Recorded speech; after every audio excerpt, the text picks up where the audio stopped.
Hi there, that was the Hoke family coat of arms, and we'll talk more about that later.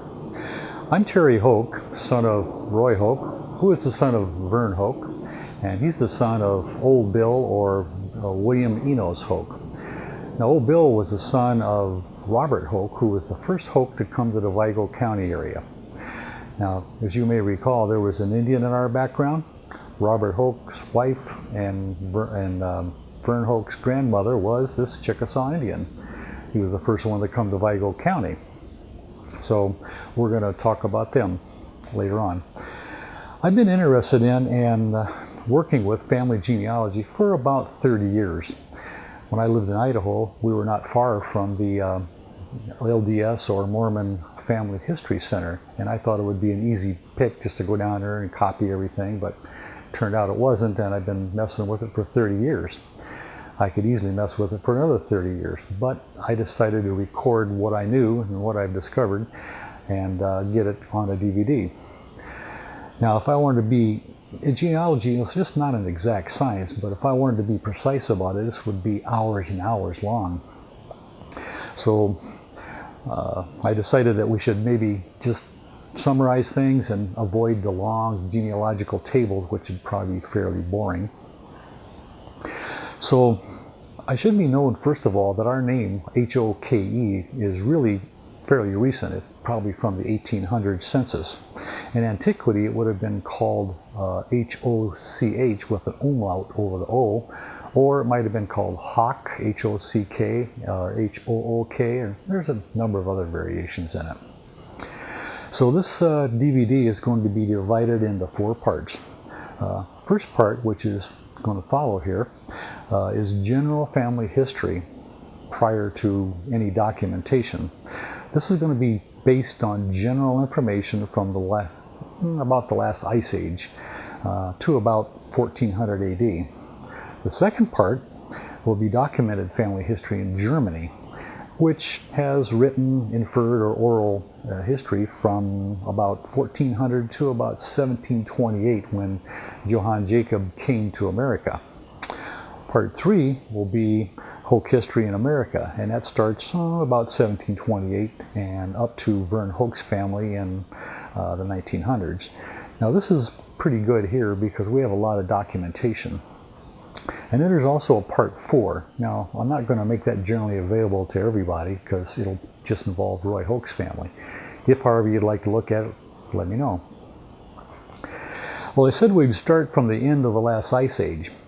Well, that's not exactly true. The source of the following information that we're going to talk about is from general archaeological, anthropological, and historical sources. There's really no way we can know family history back then. Obviously, there's no written records. So we're just going to use these general information. The real history is lost in the sands of time. Our story begins at the end of the last ice age, which was about 10,000 years ago. You know, before that ice age, you've probably heard of Neanderthals. They apparently did not survive the ice age, and if they did, they're absorbed into overall tribal groups. They're probably not a part of our history. Our ancestors probably originated in the southwest Germany area, near the city of Zweibrücken, which is in what's called the Palatinate area. So our focus will be on what went on in this area over the centuries and where those people came from. By about 2000 BC, people had migrated to that area from the present-day area of Turkey, Iran, Iraq, and that area. They probably did so to escape wars, oppression, maybe famine and drought, things like that, who knows, but it's clear they migrated up through that area. Okay, about 500 BC or so, most of northern Europe was inhabited by semi-permanent tribes, and they were constantly fighting with one another.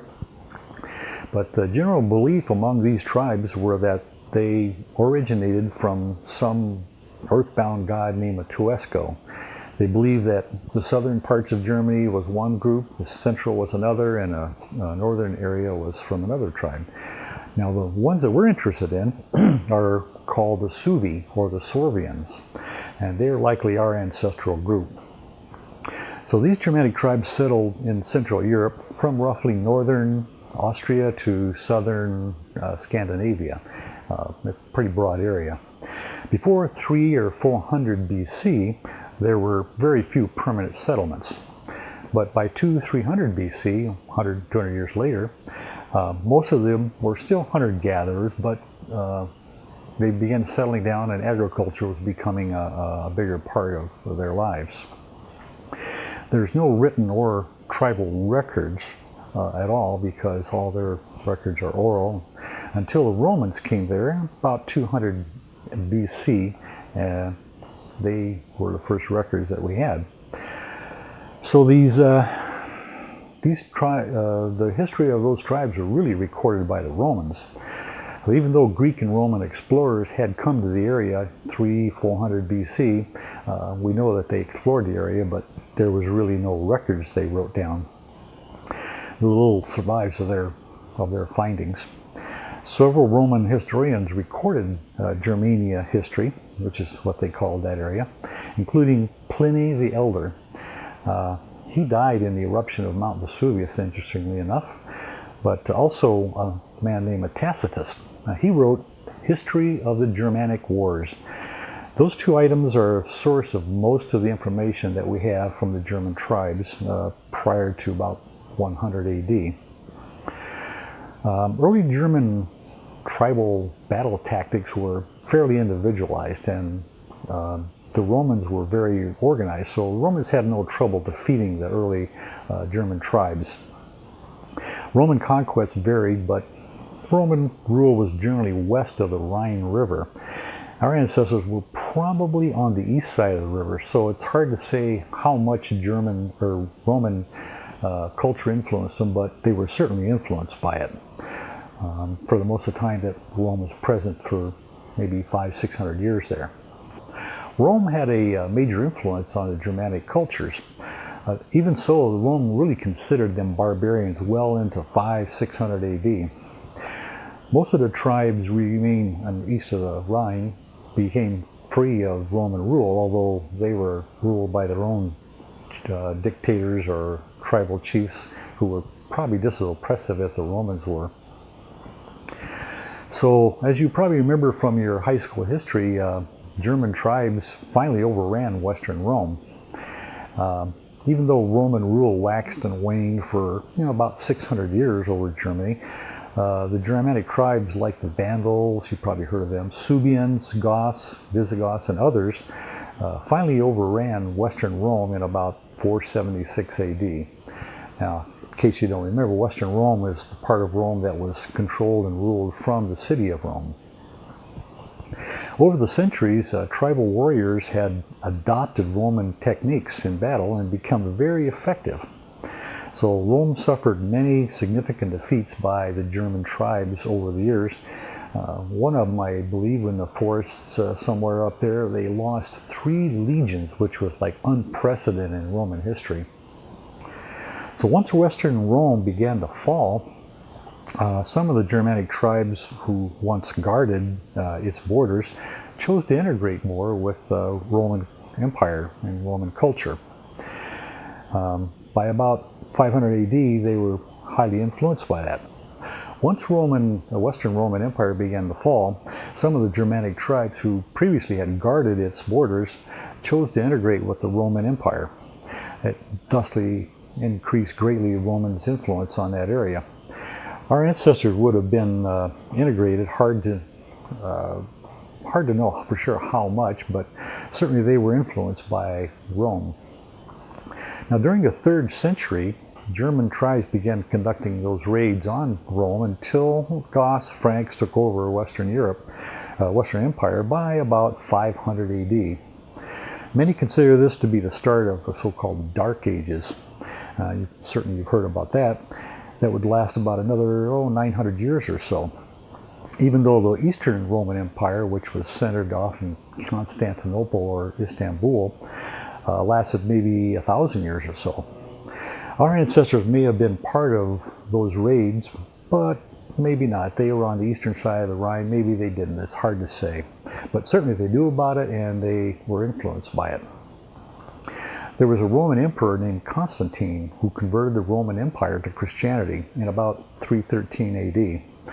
When the German tribes took over Western Europe, or Western Rome I should say, some 100 years later, or 180 years later maybe, they eventually converted to Christianity as well, and it became the religion of Europe. That eliminated most of the pagan cultures up there. So as the Dark Ages began, what happened? Well, Germanic areas were dominated by small kingdoms back then.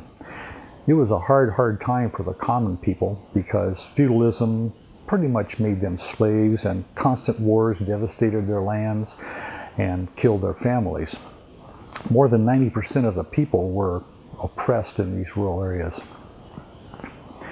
Some other events that occurred during the Dark Ages our ancestors lived through are pretty significant, and you'll remember some of them, and I list them. They're Charlemagne. You remember Charlemagne? He was actually from the area where our ancestors were from. About 800 AD, he became king of the Franks and eventually became one of the first Holy Roman emperors. Islamic conquests began roughly 800 AD, and even though they didn't get all the way up to where our ancestors were, I'm sure they knew about it and they were probably quite frightened by it. Viking raids began in about 800 AD, and although the records indicate that the Vikings did come down the Rhine River and invaded central Germany, we don't know if our family saw them or not, but I'm sure they were aware of it and they were probably quite frightened by these Viking raiders. The Holy Roman Empire gradually formed out of the Catholic Church that began when Rome became Christian, and it eventually brought some stability to Europe, which is probably a good thing. Europe began its Renaissance after the Dark Ages in roughly 1070 AD. The Crusades, you've probably heard of them, they began about the same time in 1100 AD. Then another big event that you've maybe heard about is the Black Plague, or the bubonic death, which was about 1350 AD. Well, the bubonic plague affected rich and poor, serfs and nobles alike. Our ancestors obviously survived it since we're here, although 1/3 of Europe at the time, or some 35 million people it's estimated, did not. And it was a brutal time sickness for them. It, however, did upset the feudal society and allowed some commoners to rise in wealth and status. Zweibrücken, although used by the Romans for hundreds of years, had become an important city by the year 1000 AD. Our family name seems to be tied to the city of Zweibrücken and its surrounding area. More on Zweibrücken later. By about 1400, Europe had mostly recovered from the plague, and first documented records of our Hoke ancestry began to appear. It was a time of great change for Europe, and Europe dug its way out of the Dark Ages. Believe it or not, our family was quite involved with something called the Protestant Reformation, which you may have heard about. That broke the stranglehold of the Holy Roman Empire that it had on all the people of Germany and Europe. So we'll talk more about that later, and most of the documentation of the Hoke or Hock family began in 1405. That's what part 2 of this DVD will be about.